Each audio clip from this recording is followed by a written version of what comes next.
Imagine walking into your own kitchen, only to find your 10-year-old son standing guard, protecting the maid with tears in his eyes. She's bruised, terrified, and silent. But then, your son looks straight at you and whispers a secret so dark, so unthinkable, that it changes everything. A truth you never saw coming, and one that could destroy your family forever.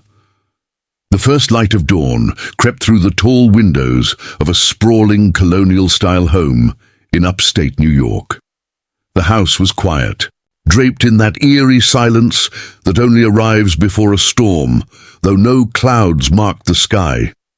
Richard Collins, a 45-year-old corporate attorney, pushed open the swinging kitchen door. He expected the familiar smell of coffee and the soft clink of dishes being set out for breakfast. Instead, what he saw froze him mid-step. At the center of the wide marble kitchen, his 10-year-old son, Ethan, was perched on a stool, his small frame leaning forward with a focus that seemed far too heavy for a child. In his hands, he pressed a cold compress gently against the cheek of their young housekeeper, Maria Alvarez. Her dark hair hung loose, her breathing uneven, and the left side of her face was swollen and bruised. Maria's tears fell silently, not just from the pain, but from something deeper, something she seemed terrified to put into words. Ethan's voice was steady, protective, almost commanding for a boy his age. "It's okay, Maria, don't move. I'll take care of you. You're safe here." Richard stood rooted by the doorway, briefcase dangling at his side. "Ethan, what's happening here?" Maria stirred, attempting to rise, her lips trembling as she forced a weak smile. "It's nothing, Mr. Collins. I slipped on the steps last night. Just an accident." But Ethan turned toward his father, his eyes glistening with unshed tears and something sharper. Anger, maybe fear. "She didn't fall, Dad. That's not what happened." Richard's chest tightened. The boy's tone carried a weight he wasn't prepared for, as though he were protecting not just Maria, but a secret too large for him to hold. Ethan slid off the stool and stood between his father and the injured housekeeper, a child-shaped shield with a determination that startled Richard. "Ethan," Richard said slowly, "if it wasn't an accident, then what was it?" The boy hesitated, his lip trembling. He glanced at Maria, then back at his father. His voice dropped to a whisper. "I saw it. I was there. But if I tell you, you'll be angry with me too." Maria's hand flew to her mouth, as if to stop him, her eyes pleading. Richard's pulse quickened. There was something else at play here, something he couldn't see yet. "Angry with you. Why would I be angry?" Richard asked, his voice more brittle than he intended. Ethan's reply was quiet, but it pierced the still kitchen like glass shattering. "Because it's not just about Maria. It's about what happens in this house when you're not here." The words wrapped around Richard like chains, dragging down his breath. He thought of the nights he came home late from work, of the silences he never questioned, of his son's haunted eyes when he thought no one noticed, and in that moment, with Maria trembling and Ethan standing guard, Richard Collins felt something he hadn't felt in years, pure, unshakable fear. Richard didn't move from the doorway. His breath was shallow, the handle of his briefcase slick in his palm, as though it might slide away at any second. He could hear the faint hum of the refrigerator, the tick of the antique clock above the stove, the soft sound of Ethan's sneakers shifting against the tile floor. Every ordinary detail of the room pressed into him like it was being etched into memory. Because nothing about this moment was ordinary, Maria sat with her shoulders hunched, clutching the edge of the counter for support. The compress trembled in Ethan's small hand as he pressed it to her cheek, his face calm but far too grave for a boy of 10. Richard wanted to believe her words, that she had slipped, that this was nothing, but his son's eyes told a different story. Ethan's gaze burned with the kind of certainty children rarely carried, the kind of certainty that came from having seen too much. "Ethan," Richard tried again, softer this time, as if gentleness could coax out the truth. "And tell me what you saw." The boy's lips parted, then pressed shut. His throat bobbed as he swallowed hard, his small fists tightening at his sides. Finally he whispered, "I can't. Not yet. Maria shook her head quickly, her voice cracking as she added, "Please, Mr. Collins, don't push him. He's just confused. Kids, they imagine things." But the way her hand trembled as she touched the bruise betrayed her. She wasn't trying to protect herself. She was trying to protect him, Ethan. Richard's mind scrambled. Protect him from what? He took a slow step into the room. His polished shoes clicked against the tile. "Maria, someone hurt you. That's not a slip. You don't get a bruise like that from falling." His voice was sharper now, the lawyer in him surfacing. If it wasn't an accident, then who? Her eyes flicked up to his, wide and full of a desperation that chilled him. Then just as quickly she lowered them to the floor. "Please," she whispered. "Sometimes silence is safer." That sentence landed like a hammer against Richard's chest. Silence is safer. The words echoed in his mind, twisting, reshaping themselves into something sinister. Ethan's small hand slipped into Maria's, squeezing it with a protectiveness that made him look older than his years. Then he turned to his father, and the boy's voice carried a strange authority. "Dad, it's not just about her. It's about me too. Things happen here when you're gone. Things you don't see." The air seemed to thicken, pressing in on all three of them. Richard felt his throat tighten. His first instinct was denial. This was nonsense, imagination, fear exaggerated by a child's mind. But denial was a coward's refuge, and something in his son's eyes forbade him from retreating there. "What things?" Richard asked, his voice breaking despite his effort to keep it steady. Ethan's lips pressed into a thin line. He stepped down from the stool and stood squarely between Maria and his father, his chin tilted upward. His small frame looked fragile against the vast kitchen, but his stance was unyielding. "If I tell you, you won't believe me," he said. "And if you don't believe me, then you'll make me feel more alone than I already do." Richard felt the weight of those words pierce him like a blade. Alone. He realized suddenly that his son had been alone for longer than he dared to admit, since the day his wife Hannah had died 3 years earlier. Richard had buried himself in work, in meetings and late nights at the office, convincing himself it was the responsible thing to do, convincing himself Ethan was coping. But coping didn't look like this. Coping didn't look like a 10-year-old standing guard over a battered housekeeper, refusing to let the truth be silenced. "Ethan," Richard began, but his voice faltered. He had no words, only the gnawing realization that his son was carrying something unbearable. The boy's eyes filled with tears, but his voice was steady. "You want the truth, Dad? Then you have to promise you won't make her leave." He gestured toward Maria, whose hand gripped the counter so tightly her knuckles whitened. Richard blinked. "Leave? Why would I?" "Because that's what always happens," Ethan cut in, his voice rising. "The good people leave and the bad ones stay. And you let it happen, because you don't see what's really here when you're gone." Maria shut her eyes tightly, a tear sliding down her cheek. Richard stared at her, his thoughts spinning. What is he talking about? Who's the bad one? Maria opened her mouth, but no words came. Instead, she pressed the compress harder to her cheek, as though the pain was easier to bear than speaking.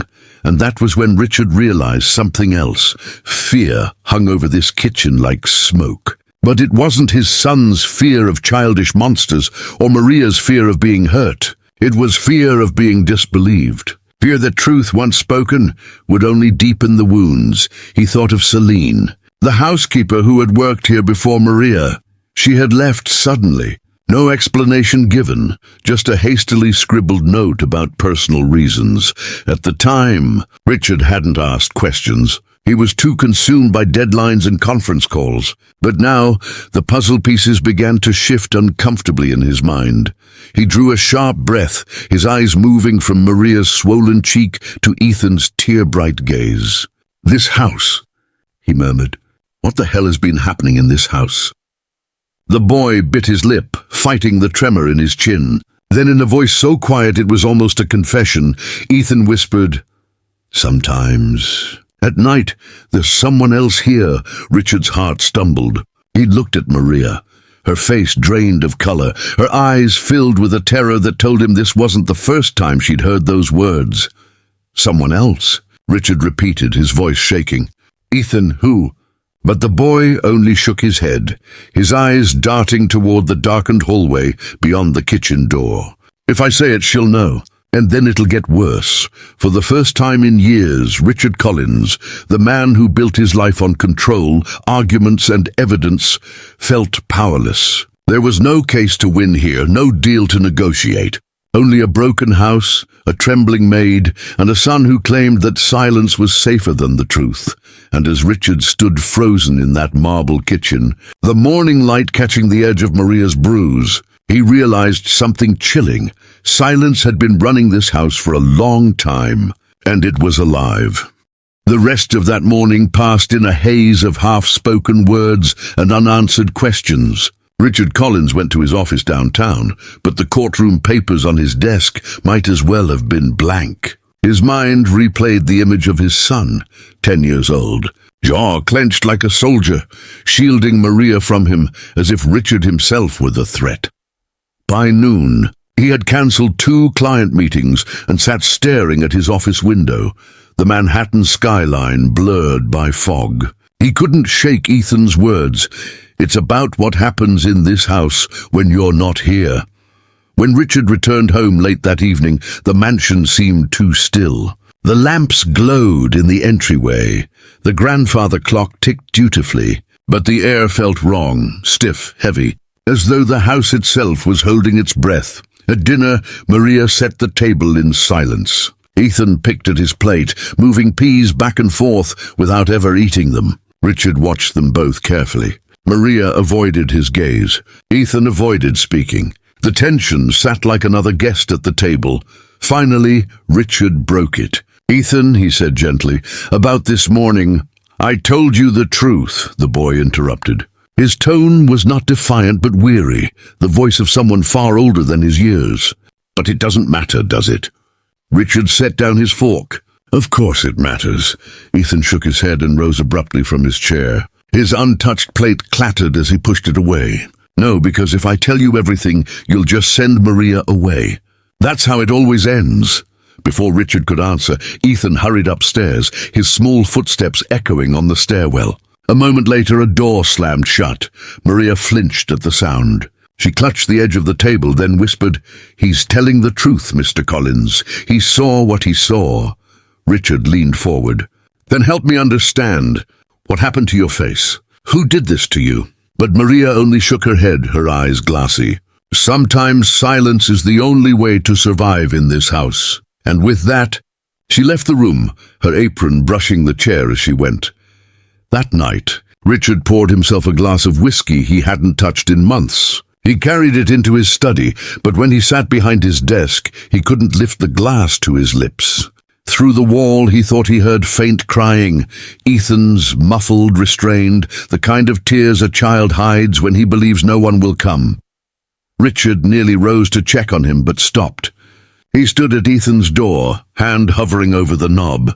He knew if he opened that door, he might hear truths he wasn't ready to face. He let his hand fall and walked away, his footsteps echoing his failure down the hall. The following morning, Richard awoke earlier than usual, his chest heavy with that nameless pressure that comes before a storm. He walked down to the kitchen, expecting to see Maria preparing coffee. Instead, he found everything spotless, too perfect, as though staged for a photograph. Celia, the family's longtime housekeeper, emerged from the pantry with her calm, almost grandmotherly smile. Maria asked for the day off, she explained smoothly. She wasn't feeling well. Asked who? Richard demanded. Me, of course. Celia's tone was light, but something about her smile tightened Richard's stomach. Moments later, Ethan trudged into the kitchen, his hair uncombed, his eyes shadowed. He slid into a chair, muttered no greeting, and pushed a slice of toast around his plate without eating. Richard studied him, every detail of his son's face, the hollow look in his eyes, the pale cast to his skin, the way his small shoulders slumped like he was carrying a weight that had no name. This wasn't just sadness. This was something deeper, fear laced with guilt. "Son," Richard said, lowering his voice, "about yesterday." "I told the truth," Ethan cut in again, his eyes flashing. "But it doesn't matter. It never matters." "It matters to me," Richard insisted. The boy gave a bitter laugh that sounded wrong in his young throat. "If I tell you, you'll just send her away." Richard opened his mouth, but no words came. He couldn't promise otherwise. He couldn't promise Maria's safety if what Ethan implied was true. Ethan shoved his plate away and rose, his chair scraping against the tile. "Forget it." He left the kitchen without another word, and Richard sat in silence, watching the shadow of his son disappear down the hall. By the third day, Maria still hadn't returned. Richard phoned her himself. When she answered, her voice was hollow, fragile. "Maria, are you all right?" he asked. "I'm fine," she whispered. "I just thought it best to stay away." "Why?" A long pause. Then quietly, "Because sometimes silence is safer." Richard's blood ran cold. "Maria has Celia," he began, but the line went dead. He lowered the phone slowly, his hand trembling. For the first time, the fortress of his home felt less like protection and more like a cage. That evening, Richard summoned Celia to his study. The housekeeper entered calmly, her grey hair neatly pinned, her hands folded. "Tell me the truth," Richard demanded. "Did you strike Maria?" Celia's brows arched in shock. "Mr. Collins, after all these years, you would accuse me of such a thing?" "Gabriel saw it," Richard said firmly. Something flickered in her eyes, just for a second, too quick to pin down. Then her expression smoothed. "Gabriel is a lonely boy. He imagines things. And Maria, well, her past isn't spotless. She has a habit of playing the victim, of winning children's sympathy. I've seen it before. In her last job, there were complications. Would you like the report?" "You investigated her?" Richard demanded. "I protect this household," Celia replied evenly. "I do what must be done." Her words were tidy, practiced, but there was something rehearsed in their rhythm, something that made Richard's stomach churn. That night, Ethan crept into his father's study for the first time in months. His small face was pale, his eyes wide. "Dad," he whispered, "Maria's not coming back, is she?" Richard looked up sharply. "Why would you think that?" "Because that's how it always is. The good ones leave. The bad ones stay." Richard rose, kneeling so he was eye-level with his son. "What do you know, Ethan? What have you seen?" Tears welled in the boy's eyes, but he didn't look away.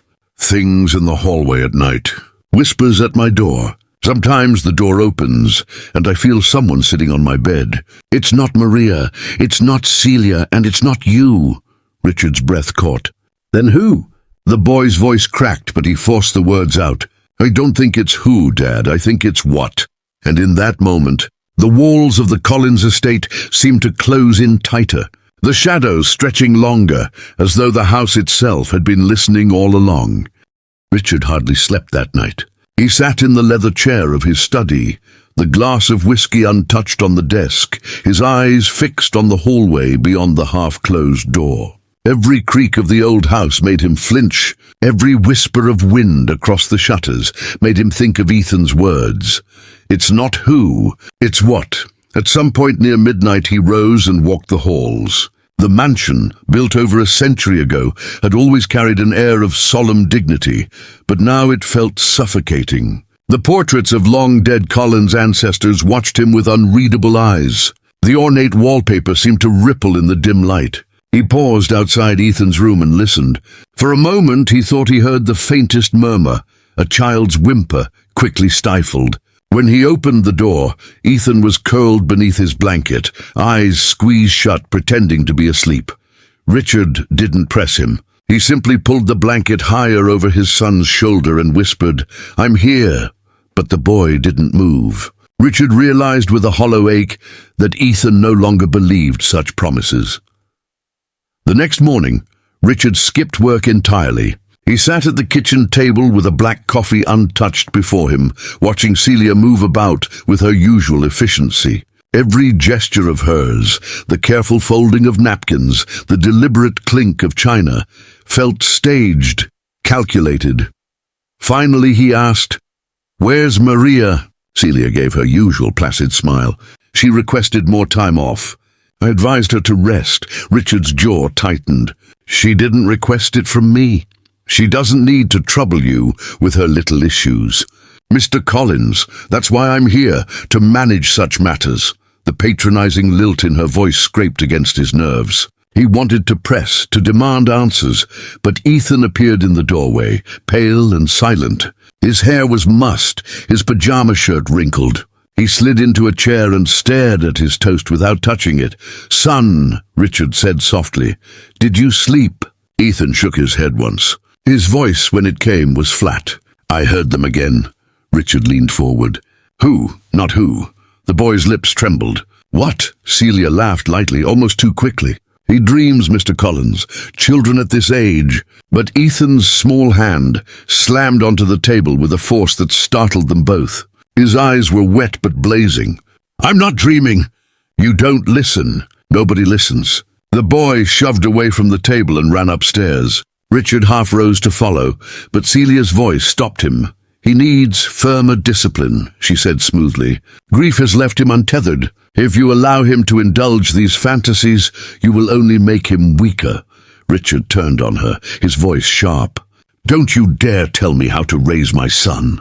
Celia's expression didn't change, but her eyes glittered with something sharp, something victorious. She bowed her head politely and left the room. That afternoon, Richard tried to focus on legal briefs in his study, but the words blurred together.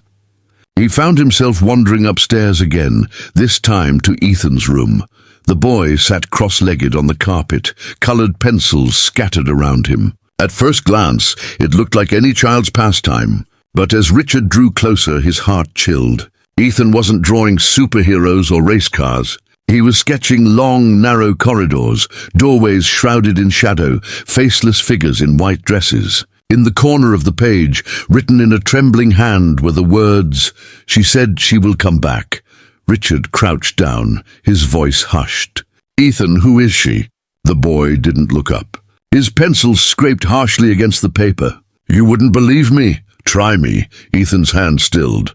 He glanced up, and in his eyes, Richard saw a mixture of terror and longing, the desperate hope that maybe, just maybe, someone would finally believe him.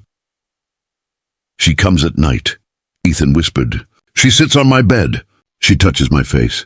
She says things, and things about Mom, things only she would know." Richard's stomach dropped. "About your mother?" Ethan nodded. "She says Mom wanted to leave. She says Mom was afraid. She says the house remembers." Richard's throat closed. Hannah, his late wife, had never spoken of such things. She had died in a car accident, sudden and brutal, leaving no time for secrets. Or so he had thought. "Son," Richard said carefully, "did Mom ever tell you about this woman?" Ethan shook his head. "But Maria believes me. She told me to always speak the truth, even if nobody listens." At that moment, Richard realized Maria's silence wasn't cowardice, it was protection. She had tried to shield Ethan's truth from being dismissed. The same way Hannah's truths, whatever they had been lost to him. That night, unable to bear the uncertainty any longer, Richard drove across town to the modest neighborhood Maria had listed on her employment file. The small house was neat, with flowers in the window boxes and wind chimes that tinkled softly in the evening breeze. Maria's mother answered the door, a weary woman with silver in her hair. Her eyes widened at the sight of Richard in his expensive suit. "Good evening, Mom," he said gently. "I'm Richard Collins. Maria has been working for me." The woman's expression hardened. "Worked," she corrected. "She quit." Richard's heart clenched. "May I speak to her?" There was a pause. Then the woman disappeared into the house. Moments later, Maria stepped onto the porch. The bruise on her cheek had faded but not vanished. Her eyes were guarded. "Mr. Collins," she said quietly. "Why are you here?" "I came to listen," Richard said simply. "Truly listen. Because my son, he believes you. And I think I do too." Maria stared at him for a long time, searching his face for deception. Then she motioned to a chair on the porch. They sat in silence for a while. The sounds of the neighborhood drifting around them, children playing down the street, a dog barking, the faint hum of traffic. Finally, Maria spoke. Her voice was low but steady. "I didn't slip, Mr. Collins, I was pushed. And not by Ethan." Richard's fists clenched. "By Celia?" Maria's eyes shimmered, but she didn't answer directly. Instead, she said, "Your son isn't imagining things. There is something in that house. Something old. I know because I felt it too." Whispers in the corridor. Doors that open when no one's there. Cold hands that don't belong to anyone alive. Richard's breath caught. Maria looked straight at him. "And whatever it is, it doesn't want Ethan to be safe." The words fell like a death knell, and Richard realized he was no longer afraid of just losing control of his household. He was afraid of losing his son completely. The ride back to the Collins estate that night felt longer than any commute Richard had ever endured. The headlights of his Mercedes cut through the darkness, but nothing could illuminate the storm of thoughts raging inside his mind.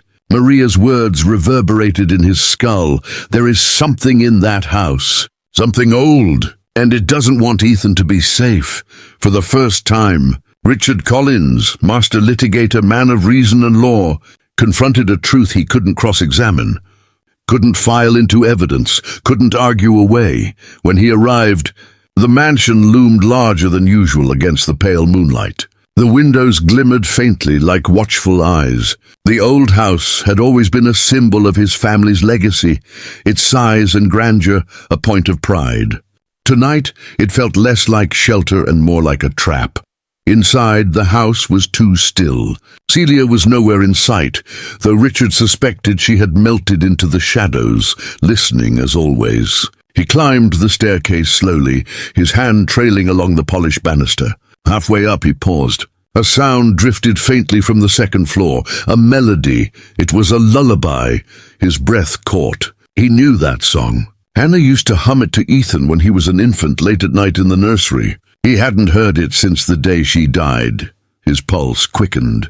He followed the sound down the hall, past the gallery of family portraits, until he reached Ethan's bedroom door. It was ajar. He pushed gently, his heart thundering. Inside, the boy sat bolt upright in bed, his eyes wide, fixed on the far corner of the room. His lips moved faintly, as if whispering to someone. "Ethan?" Richard whispered. The boy flinched, then turned slowly. His face was pale, his eyes rimmed with red. "Dad." "She was here." Richard crossed the room, kneeling at his son's side. "Who?" Ethan pointed with a trembling hand to the corner by the window. "Her, the lady in white." She sat on the chair. She sang Mum's song. Richard's skin prickled. He glanced at the chair, empty. The curtains stirred faintly, though the window was shut. He swallowed hard. "Son, what did she say to you?" Ethan's voice was hushed. "She said Mom didn't leave us. She said Mom was taken." Richard froze. His wife's death had been ruled an accident, brakes failing on a rain-slick road. There had been nothing mysterious about it, and yet, before he could respond, Ethan added, "She said silence is safer, just like Maria said." Later that night, long after Ethan had fallen into a restless sleep, Richard sat in the dim glow of his study lamp, rifling through old boxes of Hannah's belongings. He hadn't opened them in years. The scent of lavender sachets drifted faintly from the folded sweaters, photographs and journals. He opened one leather-bound journal. Hannah's familiar handwriting scrawled across the pages. At first, it contained the mundane, grocery lists, musings about charity events, notes on Ethan's milestones. But deeper into the book, her tone shifted. "I hear things at night. Whispers in the corridor when Richard is away." Ethan stirred in his crib as if someone had touched his cheek. "Celia insists it's the wind, the old pipes, but I don't believe her." Richard's hand trembled as he turned the pages. "I saw her again last night. The woman in white. She stood by Ethan's bed watching him sleep. When I moved closer, she was gone. I told Celia. She said not to speak of it, that silence is safer." The words blurred as Richard's vision swam. His wife had seen her too. Hannah had known. The last entry chilled him to the bone. "If anything happens to me, promise Ethan this. Believe him." even if it sounds impossible. Believe him, or he will be alone. Richard dropped the journal onto the desk, his breath ragged. Hannah hadn't just left behind grief. She had left behind a warning, and he had ignored it, burying himself in work while his son carried the same terror she had once endured. The next morning, Richard confronted Celia in the kitchen. She was pouring tea, her movements as graceful as always. "Did Hannah ever tell you about the woman in white?" Richard demanded. Celia's hand stilled, the porcelain cup rattling faintly against the saucer. Then, with practiced calm, she set it down. Mrs. Collins had delicate nerves. She imagined things. "Don't lie to me," Richard snapped. "She wrote it in her journal. She saw her. You told her silence was safer." For the first time, Celia's mask cracked. Her lips curved into something not quite a smile, not quite a sneer. "Silence is safer, Mr. Collins, for everyone. Some truths are too dangerous to speak aloud." Richard's hands clenched at his sides. "What are you hiding from me?" Celia stepped closer, her voice a low whisper. "What makes you think it's me hiding anything? Perhaps your wife knew more than you ever did. Perhaps your son already does." Her words slid into him like ice water. For a fleeting second, he thought he saw something flicker in her eyes. Not fear, but allegiance. As if she belonged not just to this family, but to the house itself. That evening, Richard found Ethan sitting at the bottom of the staircase, clutching one of his drawings. The boy's face was pale, his small hands trembling. "Dad," he said, "she told me something else last night." Richard crouched beside him. "What did she say?" Ethan held up the drawing. It showed their house, detailed and sprawling. In the attic window, a dark shape loomed. "She said the answers are up there." "In the attic. But she also said if we open the door, we can't close it again." Richard looked at his son's frightened eyes, then at the sketch. He had lived in this house for over a decade and had rarely thought of the attic. An old, dusty space filled with trunks and relics. Now, it loomed in his mind like a sealed vault, pulsing with secrets. For the first time, Richard understood that the Collins estate wasn't merely haunted. It was keeping something, guarding it, and if he wanted to save his son, he would have to face whatever waited above. The attic door had always been a background detail in the Collins estate. A narrow wooden hatch at the end of the third-floor corridor, usually locked, rarely thought about. Dust gathered around its frame. Cobwebs stretched like threads of warning across the molding. For years, Richard had passed it without pause. Now the sight of it chilled him more than any courtroom adversary ever had. Ethan stood beside him in the dim hallway, his small hand clutching Richard's sleeve. The boy's eyes were wide, glimmering with fear and something else, expectation perhaps, or the strange certainty children sometimes carried when adults faltered. "Are we really going up there?" Ethan whispered. Richard swallowed hard, his own voice low. "We have to. If your mother wrote what she did in her journal, if this woman told you the truth lies in the attic, then we can't ignore it any longer." The boy shivered. "She said once the door is open, it can't be closed again." Richard squeezed his son's shoulder. "Then we'll face whatever comes out together." The key to the attic had long been stored in a small brass dish inside Richard's study. He retrieved it with trembling fingers, the metal cold against his palm. As he returned to the hallway, Celia appeared from the shadows, as though she had been waiting. "Mr. Collins," she said smoothly, her voice calm but threaded with steel. "That part of the house is not safe. It has been closed for a reason." Richard glared at her. "You knew Hannah went up there, didn't you?" Celia's eyes flickered, but her composure didn't falter. "Your wife. She was fragile. She let herself believe in shadows." "Do not make the same mistake," Ethan's small voice broke in, sharper than his size should allow. "He's not making a mistake. You are." The boy's defiance startled Richard, but Celia only tilted her head, her lips curling into something between pity and disdain. "Very well, open it. But don't say I didn't warn you." She glided away, her steps silent on the wooden floor, leaving a coil of unease in her wake. With a deep breath, Richard slid the old key into the lock. The mechanism groaned, resisting as though reluctant to surrender its secrets. Finally, with a heavy click, the latch gave way. The hatch creaked open, releasing a breath of air so stale and cold it felt almost alive. The narrow staircase rose into darkness. Richard turned to Ethan. "Stay behind me." The boy nodded, clutching a flashlight. Together they climbed. Each step groaned under their weight, the wood brittle with age. Dust swirled around them, catching in the beam of the flashlight like drifting ash. At the top, the attic spread out like a cavern of forgotten time. Trunks lined the walls, their leather cracked, brass clasps tarnished. Old furniture stood draped in yellowed sheets. The air was thick with the scent of mothballs and mildew, but beneath it lingered something else, a faint metallic tang. Like old blood, Richard's pulse quickened. "Dad," Ethan whispered. Look, the flashlight beam swept across the far wall, where a series of old portraits leaned in stacks. The faces of ancestors stared back at them, their oil-painted eyes gleaming faintly. One portrait in particular caught Richard's breath. It was Hannah. Not a painting, but a photograph he had never seen, framed in gilt. She stood in the garden of the estate, her hair loose, her smile soft, but her eyes looked afraid. Richard approached, lifting the frame with shaking hands. On the back, written in Hannah's handwriting, were the words, "She watches from the walls." "Silence is safer." His grip tightened on the frame. As they searched further, Ethan tugged at a heavy trunk. "Help me, Dad."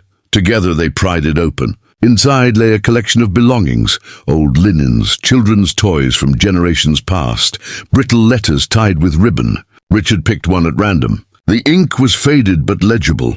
The woman appears again, always at night. She whispers to the children. Some say she is an ancestor, a governess who died in this house long ago. Others say she is something older, something that was here before the house was built. She demands silence. Those who speak disappear. Richard's stomach twisted. He rifled through the letters. The accounts spanned decades, even centuries. Always the same figure, always the same warnings. Ethan pointed suddenly. "Dad, there!" In the far corner, beneath a slanted beam, sat a small rocking chair. Dust caked its surface, but its runners creaked softly, as though recently used. Draped across it was a child's blanket, faded pink, embroidered with the initials H.C. Richard's breath hitched. Hannah Collins. His hands trembled as he reached for it, but before his fingers touched the fabric, a chill swept the attic. The flashlight flickered. Ethan gasped. From the shadows at the far wall, a figure stirred. She emerged slowly, a woman in a long white dress, her hair hanging loose, her face obscured in shadow. She did not walk. She drifted. Her form seemed both there and not there, solid yet translucent, as though the attic itself birthed her. Ethan clutched his father's arm. "It's her!" Richard's throat constricted, but he forced his voice steady. "Who are you? What do you want from my family?" The woman tilted her head. When she spoke, her voice was a whisper that seemed to come from the walls themselves. "Silence, or you will suffer as she did." The rocking chair creaked violently, the blanket sliding to the floor. The portraits rattled against the walls. Dust rained from the rafters. Ethan cried out, clutching his ears. Richard pulled him close, his heart pounding, the words from Hannah's journal screaming in his mind. Promise Ethan this. Believe him. So he did the only thing he could. He held his son tighter and shouted into the suffocating dark, "I believe you." The attic fell silent. The woman in white froze, her form flickering like a candle's flame. For a brief second, her face became visible, not faceless, not monstrous, but sorrowful. Eyes filled with grief, a mouth trembling with unsaid words. Then as suddenly as she appeared, she dissolved into the shadows. The silence that followed was heavier than any scream. Richard and Ethan stumbled back down the stairs, the attic door slamming shut behind them with a force neither had touched. The lock clicked on its own. In the hallway, both father and son stood gasping for breath, their faces pale, their clothes streaked with dust. Ethan clutched the fallen blanket against his chest, his small frame shaking. "Dad," he whispered, "we woke her up. And now she won't go back to sleep." Richard's hands tightened on his son's shoulders. He had never felt so powerless, yet never so determined. The house was no longer just haunted, it was bound by something. Some ancient grief that had chosen Ethan as its focus, and Richard knew that whatever this entity was, whatever secrets his wife had kept, whatever Celia was hiding, it was only the beginning. The house had always been grand, but after that night in the attic, it no longer felt like a home. It felt like a stage, an old silent theatre waiting for its actors to play out a script written long before they were born. Richard barely slept. He sat in his study until dawn, a half-empty glass of whiskey untouched on the desk, staring at Hannah's journal and the old letters from the attic. His mind churned with questions. Who was the woman in white? Why had generations written about her? And most importantly, why had she chosen Ethan? The silence of the house was no longer ordinary silence. It had weight, a presence. Every creak of the floorboards, every flicker of the lights carried menace. At breakfast, Ethan sat slumped over his cereal, the pink blanket folded carefully beside him on the table. He had not let it go since they found it. His eyes were tired, but his voice was steady when he spoke. "Dad, she's not done." Richard set down his coffee cup.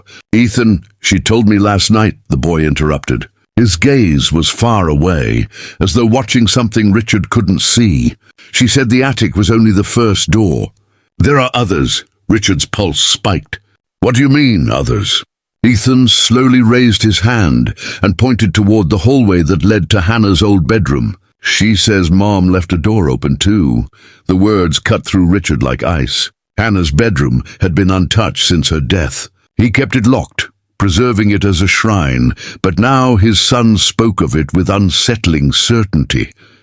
Later that day, Richard unlocked Hannah's room. Dust lay thick on the dresser. The sheets were stiff with time, and the scent of her perfume lingered faintly in the air. Ghost-like. Ethan stepped inside first, the blanket still clutched in his arms. "Mom didn't want me to come here when she was alive," he whispered. "She said the room listened." Richard's throat tightened. "Listened?" Before Ethan could answer, the mirror above the dresser cracked with a sharp snap. A jagged line split the glass from corner to corner. Richard pulled Ethan back, his voice shaking. "Stay close to me." But the boy didn't move. His eyes were fixed on the cracked mirror, and his lips trembled as he whispered, "She's here." That evening, Celia appeared in the doorway of the study, her face calm, her hands folded. "You went into her room, didn't you?"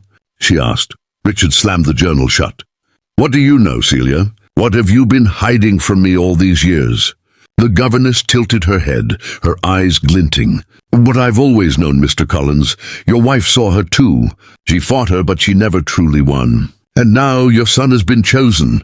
Richard stood abruptly, anger boiling over. "Chosen for what?" "To suffer, to be haunted." "For inheritance," Celia replied softly. "This isn't about ghosts. It's about blood. Some families carry wealth. Others carry curses." Her words chilled him more than the figure in white ever had.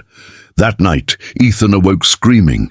Richard rushed into his room, finding the boy thrashing in his bed, clutching at his chest, as if trying to rip something out. "She's inside me," Ethan cried. "Dad, she's trying to talk through me." Richard gathered him in his arms, rocking him desperate. "No, son, I'm here. I won't let her." But then Ethan's voice changed. It dropped in pitch, slow and deliberate, a woman's whisper curling from his small throat. "You can't protect him, Richard. You never protected Hannah." "And now it's too late," Richard froze. For the first time, he felt the weight of his own guilt pressing down. Guilt for ignoring Hannah's fears, for dismissing her whispers as paranoia, for leaving Ethan vulnerable in silence. "No," he whispered fiercely, clutching Ethan tighter. "Not again," the whisper laughed, hollow and chilling before fading. Ethan collapsed into exhausted sobs, his small body trembling. For days afterward, Richard tried to act normal, going to work, holding meetings, managing clients. But his mind was never present. At night, the house grew darker, colder. Doors opened on their own. Shadows moved without light. And always, the cracked mirror in Hannah's room seemed to be watching. One evening, Richard returned late to find Celia in Ethan's room, sitting beside his bed, humming softly. "What are you doing here?" he demanded. She smiled faintly, keeping him calm. She visits more when you're gone. Richard's fists clenched. If you're part of this, if you've known all along. Celia rose gracefully, her voice sharp now. You think I wanted this? That I asked for it? No, Mr. Collins. This house is older than both of us. She was here before you built your empire, before Hannah's sorrow, before Ethan was born. And she will remain long after you're gone. Her words echoed like a sentence. That night, Richard couldn't sleep. He wandered the halls, the old blanket of Hannah's perfume, and Ethan's cries haunting him. At 3:15 a.m., the house stirred. The lights flickered. The cracked mirror in Hannah's room shattered completely with a deafening crash. Richard ran to Ethan's room.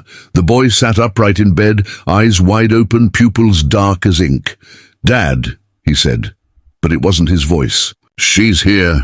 And she won't leave until you see what you refuse to see." The air grew colder, the walls groaning as if the house itself were breathing. From the hallway, a pale glow spread, and the figure of the woman in white appeared once more, taller, clearer, her sorrowful eyes fixed on Richard. This time, she raised her hand and pointed not at Ethan, but at Richard. "You ignored her," the whisper came, shaking the very walls. "And now he pays!" Richard dropped to his knees, tears burning his eyes. "No more. If you want someone, take me. Leave my son out of this." The woman's face flickered between grief and rage. She stepped closer, the air around her thick with the scent of old roses and decay. Ethan clutched his father's hand, whispering in his small, breaking voice, "Dad, don't let her win." And in that moment, Richard realized this wasn't just about haunting. It was about legacy. About facing the truth Hannah had carried, the silence he had enforced, the weight Ethan now bore. The figure of the woman loomed closer, her shadow stretching across the walls like black fire, and Richard knew the final confrontation was coming. The storm outside had been brewing all evening, but when midnight struck, it seemed as if the heavens split open. Rain hammered against the tall windows of the Collins estate, thunder growled low across the sky, and lightning carved jagged veins of light into the darkness. Inside, the house felt alive. Every wall seemed to hum, every shadow to quiver, every breath of air to carry whispers that weren't human. Richard sat hunched over Hannah's final journal. The leather cracked and pages brittle with age. He had read it half a dozen times already, but tonight the words seemed different, more urgent, as if the ink itself had grown darker, angrier. Ethan slept restlessly upstairs, clutching his blanket, his body twitching with dreams Richard dared not imagine. Celia moved silently through the halls, never far, always watchful, like a sentinel whose loyalties were tangled in webs Richard couldn't yet untangle. On the last page, Hannah's writing trembled, smudged with what might have been tears. "If you are reading this, Richard, it means I failed. The woman in white is not only grief, not only memory, she is inheritance. She was born of silence, of secrets buried in these walls. I saw her first when Ethan was only a baby. She stood by his crib and whispered promises of comfort. I tried to fight her, but every fight left me weaker, until I could no longer tell if I was alive or already part of her. If you love our son, do what I could not. Listen, believe, break the silence. Only then will she rest." Richard pressed his forehead to the page, tears hot against his skin. "Why didn't you tell me?" he thought bitterly. "Why did you carry this alone?" But in his heart, he knew the answer, because he hadn't been ready to listen. The sound of footsteps interrupted his thoughts, slow, deliberate, descending the staircase. He looked up sharply. Celia appeared, pale in the glow of a single candle. "You've been reading her words again," she said softly. Richard's jaw tightened. "You knew. All this time you knew what Hannah was fighting." Celia's lips trembled into something that was not quite a smile. "I didn't just know, Mr. Collins. I saw your wife standing in this very room, arguing with someone you couldn't see. I saw her beg shadows to leave Ethan alone. And I saw you turn away." The words landed like blows. Richard's fists curled. "If you knew, why didn't you tell me? Why didn't you force me to see?" "Because some truths," Celia whispered, her candle flickering, "can't be forced. They must be chosen. And now you have no choice left. She won't stop. She won't rest until you face the truth of what this house has become." Richard's breath caught. "And what truth is that?" Celia's eyes glistened, her voice trembling with something that sounded like pity. "That your family doesn't just live here, you belong to her." The thunder shook the windows so violently the glass nearly rattled free of its panes. Upstairs, Ethan screamed. Richard's blood ran cold. He sprinted up the staircase, Celia following close behind, candlelight jerking wildly. Ethan's door stood wide open. The boy sat upright in bed, his small frame rigid, his eyes black pools reflecting no light. His mouth moved, but the voice that came out was not his. "You left her to die, Richard." Richard staggered. "No, you turned your back when she cried for help. Stop." The voice grew louder, echoing in every wall, in every corner. "You ignored her when she begged you to believe. And now you ignore him too." Lightning flashed. In the mirror across the room, Richard saw Hannah. Not as she was in life, but pale, eyes hollow, lips quivering with sorrow. She lifted her hand toward Ethan, and the boy's body convulsed. Richard ran forward, clutching his son. "You will not take him from me." The voice poured from Ethan's lips again, calm now, almost tender. "He called me when you would not. He wanted comfort. He wanted someone who listened. I gave him what you denied." Richard's arms tightened around his boy. "Then take me!" "Take me instead." The air grew frigid. The mirror splintered further, shards raining onto the floor. In the broken glass, Richard saw not just Hannah, but countless women, faces twisted by grief, fear, loneliness. They whispered as one, "It is not about taking, it is about carrying." The floorboards groaned, the room shaking as if the entire house rebelled. Books toppled, curtains thrashed. The light bulb overhead burst in a shower of sparks. Celia stepped forward, her candle miraculously still aflame. Her voice rose above the storm. "She feeds on silence, on guilt, on everything that was never said. If you want to save Ethan, speak, Richard. Speak the truths you buried." Richard's heart hammered.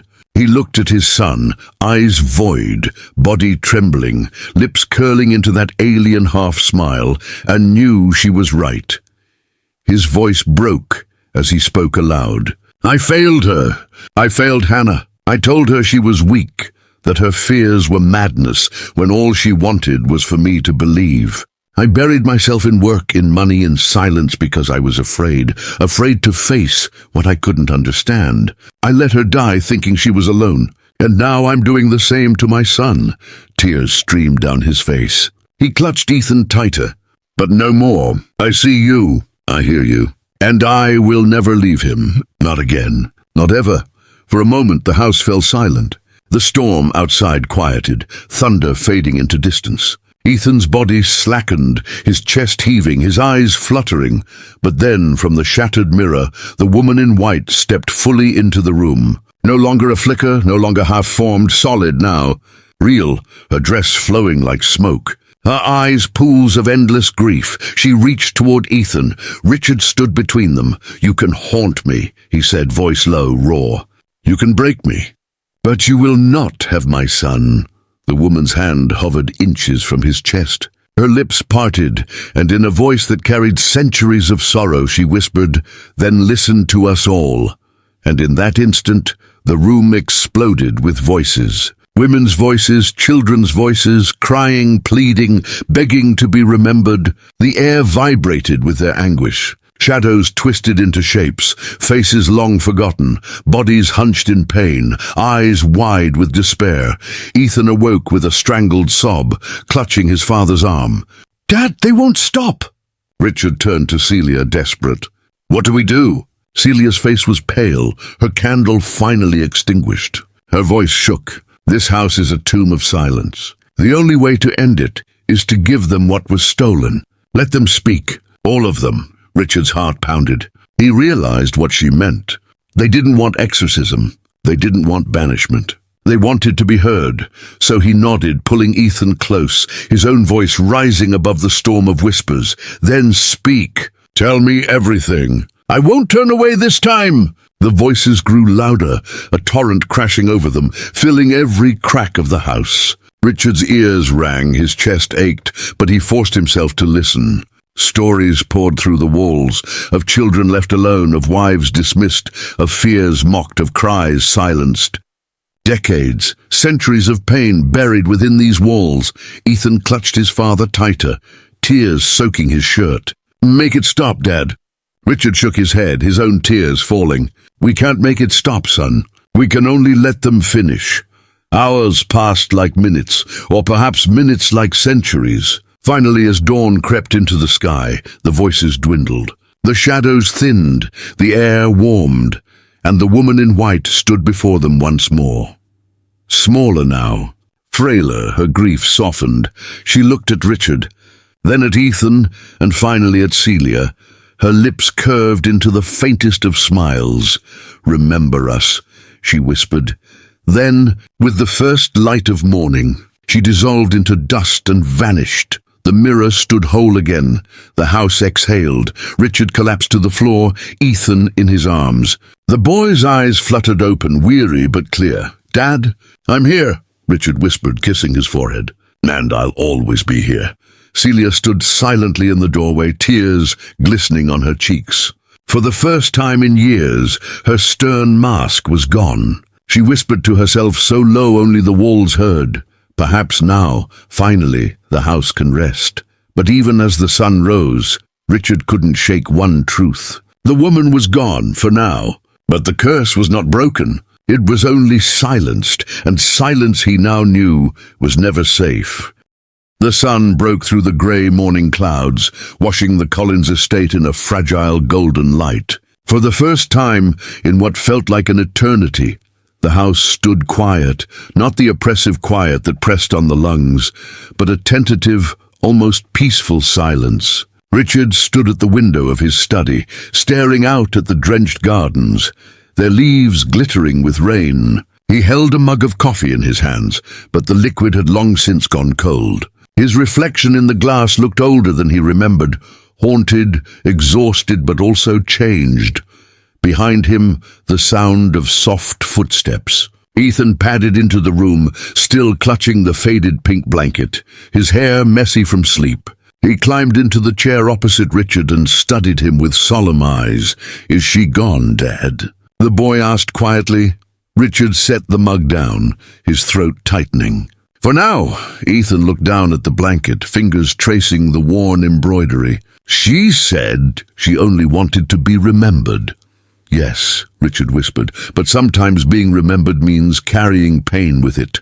"That's the part we have to learn."